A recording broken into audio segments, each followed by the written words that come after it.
amoy. parang ang sarap ng amoy. Ay, oo. O, di ba? Parang Indian Mingo. Ang ganda. Uy, nakakain siguro yan. Hindi ko alam. Kainin. Wag, Ako muna. wag. Baka mamaya hilain na kita pag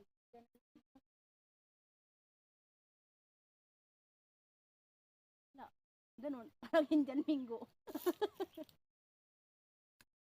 Very crunchy. mamaya Mm. mahilo.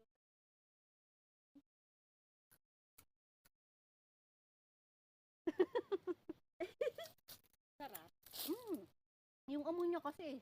Sarap nga Nang ng amoy aakit niya. eh. Oo. Nang aakit. Pero ito wala. Ang dahon. Meron. Tanggalin mo kasi. Ayun. Ang sarap ng ano niya, be. Oo. Diyan mango. Parang may amoy. Sabi niya, anong amoy? Putik na yan. Okay. Sige. Next. Tara.